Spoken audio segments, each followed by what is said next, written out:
গত পরশু থেকে গতকাল পর্যন্ত অন্তত 3 থেকে 4টা ইস্যু হয়েছে, যে ইস্যুগুলো নিয়ে আসলে আলোচনা হওয়াটা খুব বেশি জরুরি, এবং এটা আসলে কেন হচ্ছে এবং এগুলোর রিপারকেশনটা বাংলাদেশ ক্রিকেট বোর্ডের ইমেজের উপরে কিভাবে পড়বে সেই ডিসকাশন করব।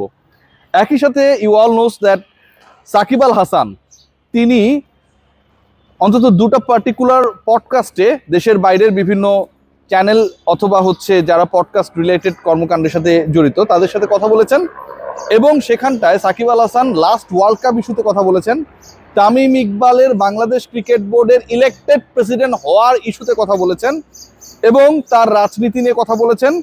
যেই পারসেপশনটা ক্রিয়েট হয়েছে সাকিব এবং তামিম, সাকিব আল হাসান তামিম ইকবাল কি ঠিক আগের ওই বন্ধুত্বে ফিরে গেছেন কিনা, সাকিব আল হাসান নাকি অনেকের কথা মতো তামিম ইকবালের সাথে লিয়াজো মেনটেন করে দেশে এসে তার পরিস্থিতি স্বাভাবিক করার চেষ্টা করছে, এটা সত্য নাকি সত্য না এই আলোচনাটা করার দরকার। আমি একটু এই আলোচনা দিয়েই শুরুটা করতে চাই, এরপরে ইম্পর্টেন্ট 3টা পয়েন্ট নিয়ে আলোচনা করব।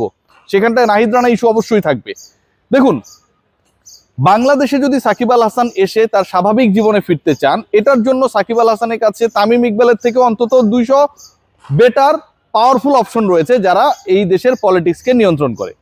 বাংলাদেশের রাজনীতি যেহেতু এই মুহূর্তে একটা রাজনৈতিক ইলেক্টেড পার্টি যারা ক্ষমতায় গেছে তাদের দ্বারা নিয়ন্ত্রিত হয়, সাকিব আল হাসান যদি সেই কাজটা করতে চান, যে বাংলাদেশে আসতে চান, খেলতে চান, অথবা তার ব্যবসায়িক কার্যক্রম, তার ফ্রিজ হওয়া অ্যাকাউন্টগুলোকে তিনি সচল রাখতে চান, তাহলে Tamim Iqbal is not that only option যে সাকিব আল হাসানকে সেটাকে গ্র্যাব করতে হবে। সাকিব আল হাসান কোনো একটা কথা বলা মানেই সেই কথাটা কোনো একটা ধান্দার কারণে বলেছে, এই যে পারসেপশন, চিন্তার দৈন্যতা, আমার কাছে মনে হয় এটাকে সাপোর্ট করার কোনো কারণ নেই। সাকিব আল হাসান যে কথাটা বলেছে তিনি ঠিকই বলেছেন যে একটা ক্রিকেট বোর্ডের কনসিস্টেন্সি দরকার ভালো করার জন্য। ক্রিকেটাররাও অস্থির সময় পার করে যখন বোর্ডে আপনার 2 মাস 4 মাস পর একজন করে নতুন নতুন প্রেসিডেন্ট আসে। সো ওই জায়গা থেকে সাকিব আল হাসান ভুলটা কোথায় বললেন? Tamim Iqbal last couple of ডেইজে অথবা গত 15টা দিনে যে কার্যক্রমগুলো করেছেন তার প্রেক্ষিতে তাকে যদি আপনি মূল্যায়ন করেন, আপনি বলেন না একদম নিরপেক্ষভাবে আপনি তাকে পছন্দ করেন না করেন সেটা অন্যদিকে সরিয়ে রেখে, এই কাজগুলো, এই কার্যক্রমগুলো বাংলাদেশে তো গত 20 বছরে হয় নাই। সো কেউ না কেউ তো করছে এবং সেগুলো অ্যাপ্রিসিয়েটেড হচ্ছে। সেই কাজগুলো সাকিব আল হাসান নিশ্চয়ই অন্য আরেকজন সাধারণ বাঙালির মতো করেই সোশ্যাল মিডিয়ায় দেখছেন। এখন তিনি যদি বলেন যে তামিম ইকবাল বাংলাদেশ ক্রিকেট বোর্ডের সভাপতি হলে ও ভালো করবে, এটার মধ্যে রাজনীতি খোঁজার কারণটা কি ভাই? তামিম ইকবাল তো এখনো বাংলাদেশ ক্রিকেট বোর্ডে ইলেক্টেড সভাপতি হয়ে যান নাই। যদি হয়ে যাবার পর তিনি বলতেন সাকিব আল হাসান যে তামিম ইকবাল বোর্ড প্রেসিডেন্ট হয়েছেন, ভালো করবেন, আপনি একটা গন্ধ খুঁজতে পারতেন। ইলেকশনই এখনো হয় নাই, প্রসেস এখনো শুরু হয়নি, কাউন্সিলরশিপ এখনো দেওয়া হয় নাই। তার আগে একজন তামিম ইকবালের সবচেয়ে কাছের, তামিম ইকবালের পুরো ক্যারিয়ারই তো ক্রিকেটময় ক্যারিয়ার, সবচেয়ে কাছের বন্ধু, এখন হয়তো অনেক কারণে হয়তো সেই দূরত্বটা তৈরি হইলে হতেও পারে। তিনি যখন এই কমেন্টটা করছেন, এই ব্যাপারটাকে, এই ওয়েল উইশটাকে পলিটিক্যালি দেখার আমি কোনো কারণ দেখি না। সাকিব এবং তামিম একটা জায়গায় একই কথা বলেছে, বাংলাদেশ সবশেষ যে বিশ্বকাপটা খেলে নাই সেই না খেলানোর সিদ্ধান্তটা এবং সরকার যে সিদ্ধান্ত নিয়েছে একই সাথে এটার সাথে তৎকালীন ক্রিকেট বোর্ড জড়িত ছিল, that was not a good decision. Shakib Tamim এই একটা ব্যাপারে একদম টোটালি এগ্রিড, তারা পরামর্শ করে এগ্রিড হয় নাই। যেই জিনিসটা সত্য, সাকিব আল হাসান তামিম ইকবালের মতো বাংলাদেশের মহাতারকারা, এত বছর বাংলাদেশকে প্রতিনিধিত্ব করা তারকারা, তারা একটা কথা বলবেন সেটার জন্য নিশ্চয়ই আরেকজনের কান থেকে শুনতে হবে না। যেই 3টা পয়েন্ট নিয়ে আলোচনা করছিলাম, যে বাংলাদেশে ক্রিকেটে এমন কিছু ঘটনা ঘটছে, এটা নিয়ে ব্যাপক উত্তেজনা তৈরি হয়েছে ক্রিকেট বোর্ডের ভেতরে বাইরে।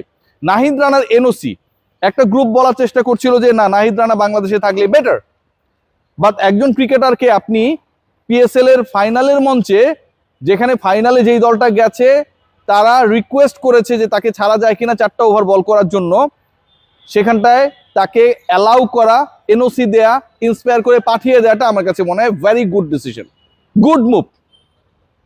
দর্শকরা এই তপ্ত রোদে যখন মাঠে পুড়ছিলেন, ঠিক সে সময় অনেকটা রাত 10টা 11টার সময় ওই ফ্যানটা সেট হয়ে যাবার পরে সেই খবরটা যখন মিডিয়ায় আসলো যে দর্শকদের কষ্ট লাঘবের জন্য একটা প্রচেষ্টা চালানো হচ্ছে এই বোর্ডের পক্ষ থেকে, এই অ্যাডহক কমিটির বোর্ডের পক্ষ থেকে, যেই বোর্ডের বয়সটা এখনো 3 সপ্তাহ ঠিকভাবে হয় নাই, এটা অনেক ভালো initiative.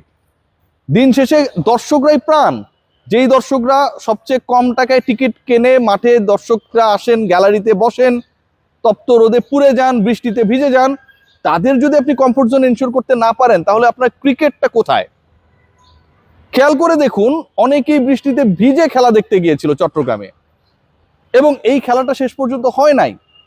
Bangladesh cricket board decide করেছে ইনস্ট্যান্ট, যখন এটা কলড অফ হয়ে গেছে, যে যারা টিকিট অনলাইনে পারচেস করেছিল, যেহেতু পুরোটাই অনলাইন বেসড, তাদের প্রত্যেকের টাকা রিফান্ড করা হবে।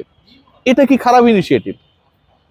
মাঠে গেলে যেই দর্শকরা একটা সময় উচ্চ মূল্যে খাবার কিনে খেতেন, সেই দর্শকদের জন্য 100 টাকার মধ্যে 200 টাকার মধ্যে খাবারের ব্যবস্থা করা কি খারাপ উদ্যোগ হতে পারে? তামিম ইকবাল ভাই অনেক খারাপ, কারণ তিনি দর্শকদের মাঠে গিয়ে বিনামূল্যে পানি খাওয়ান, স্বল্প মূল্যে খাবার খাওয়ান, রোদে পুরা থেকে বাঁচানোর জন্য উপরে ফ্যান সেট করে দেন। তামিম ইকবাল আসলে অনেক খারাপ মানুষ, কারণ যেই দর্শকরা মাঠে গিয়ে খেলা দেখতে পারে না, তাদের তিনি টাকা রিফান্ড করে দেন। ভয়ঙ্কর খারাপ মানুষ তিনি, কারণ নাহিদ রানাকে তিনি পিএসএল এর ফাইনালের মতো এত বড় একটা মেগা ম্যাচে খেলার জন্য অ্যালাউ করেন, সমালোচনা করেন, মন খুলে গালি দেন, নো প্রবলেম।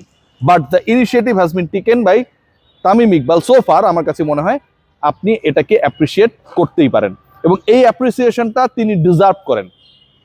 সাকিব আল হাসান যে কথাগুলো বলেছে, কোনোভাবে এগুলোকে পলিটিক্সে মেশানো দরকার পড়ে না, কারণ তিনি পলিটিক্স নিয়ে কথা বলেছেন, তার নিজের রাজনীতি নিয়ে কথা বলেছেন। যদি সাকিব আল হাসানের সকল বক্তব্যই আসলে পলিটিক্যালি ফেভার পাওয়ার উদ্দেশ্য হতো, তাহলে তো তিনি তার দল, যেই দলের হয়ে তিনি পলিটিক্স করেন, বলেছেন না যে অবসরের পরে পলিটিক্সটা করলে সার্কামস্টেন্স দেখে মনে হচ্ছে আরেকটু ভালো থাকতে পারতাম, এই কথা তো তিনি বলতেন না। সাকিব তামিমদেরকে কারো দ্বারা মোটিভেটেড হয়ে কোনো কিছু বলার বা করার দরকার নেই, তারা এমনিতেই সেলফ মোটিভেটেড। আর Tamim, the way he is running this board, আমার কাছে মনে হয় ফ্যাবুলাস। যদি গ্যালারিতে স্ট্যান্ডসগুলো হয়ে যায়, ফ্যানগুলো আরও ভালোভাবে বসে যায়, বাংলাদেশে ক্রিকেটার আরও বেশি বেশি করে ফ্র্যাঞ্চাইজ লিগগুলোতে খেলার সুযোগ পায়, বাংলাদেশে যেই দলগুলো আসতে চায়নি তারা যদি খেলতে আসে, হোম অ্যান্ড অ্যাওয়েগুলো যদি বাড়ে, ফিক্সিং যদি এখান থেকে মূলোৎপাটিত হয়, এবং একই সাথে অন টাইমে বিপিএল হয়, ক্রিকেটাররা যদি প্রপারলি পারিশ্রমিক পায়, আমাদের চাওয়াটা তো এটাই। ক্রিকেট বোর্ডের চেয়ারে কে বসলো, সে দেখতে তামিমের মতো, সাকিবের মতো, পাপন ভাইয়ের মতো, নাকি তিনি বুলবুল ভাইয়ের মতো দেখতে, that is not the requirement. Requirement is that ওই চেয়ারে যে বসছে, সে আসলে ক্রিকেটের উন্নয়নে, ক্রিকেটারদের উন্নয়নে, ক্রিকেট ফ্যানদের উন্নয়নে কতটুকু পজিটিভ কাজ করছে। আপনি যদি ভালো কাজ করেন, আপনি দেখতেই যেমন হন না কেন, আপনি বুলবুলের মতো হন আর তামিমের মতো হন, ভালো কাজ করলে ভাই আপনি তালি পাবেন। আর আপনি যদি উল্টাপাল্টা কাজ করেন, ওখানটায় ঋত্বিক রোশনকে বসাই দিয়ে কোনো লাভ হবে না। চেহারা ডাজন্ট ম্যাটার। সবাই ভালো থাকবেন।